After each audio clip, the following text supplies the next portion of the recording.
Magandang araw mga kaibigan, ako nga pala si NJ at welcome sa NJ Mejia TV.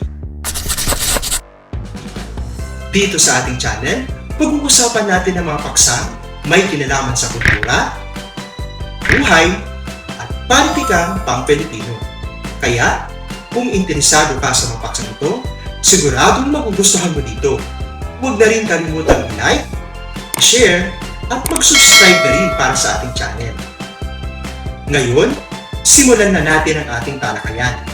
Tara, samahan niyo ako.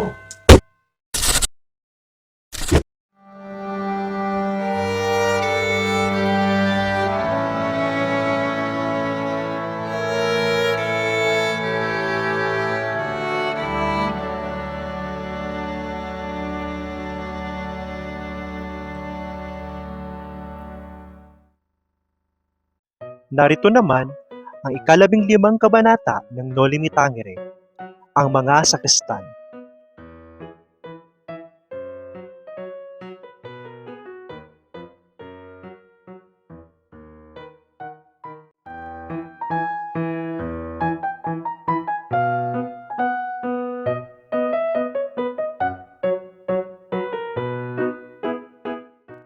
Ipinapakita ang mabigat na buhay ng magkapatid na sina Crispin at Basilio, mga sakristan sa simbahan. Nagsimula ang kabanata sa tunog ng kampanang binabatak nila na parang plegarya, at sa gitna ng kanilang tungkulin, nag-uusap sila tungkol sa nangyaring hindi pagkakaunawaan sa kanilang ina, si Sisa. Pinagbintangan sa Crispin ng kura na nagnakaw ng 2 unsa, at bagamat labis ang takot ni Crispin sa kapurasahan, pinipilit niyang hindi mapahamak ang kanilang ina. Ipinapakita rito ang damdamin ng takot at kawalang malay sa hustisya ng bata.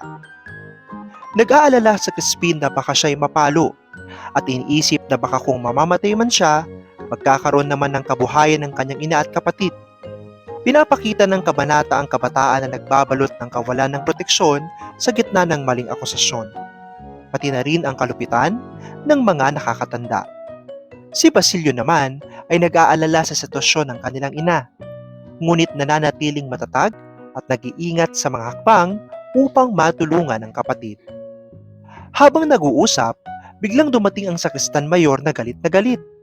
Pinagmumultuhan siya ni Basilio at pagkatapos ay hinaharap si Crispin. Ipinapakita ang kalupitan at kawalang katarungan ng mga nasa posisyon ng kapangyarihan. Pinilit nilang ilabas sa Crispin ang 2 unsa, ngunit dahil sa kawalang malay ng bata, dinala siya at pinapalo sa hagdanan ng kampanaryo. Nakuyom si Basilio ang kanyang palad sa takot at pangamba. Walang magawa, kundi masdan ang kapatid na naghihirap. Sa kabila ng panganib, kumilos si Basilio. Naalala niya ang lubid ng kampana sa ikalawang palapag ng kampanaryo at mabilis nitong kinalag. Pumunta siya sa bintana at nagpatihulog pababa, na nagbigay ng pagkakataon para makatakas at makaligtas sa kanilang malupit na karanasan. Habang nagaganap ang lahat ng ito, unti-unting humihinto ang ulan at nagliliwanag ng langit, na simbolo ng kaunting pag-asa sa gitna ng dilim ng kanilang sitwasyon.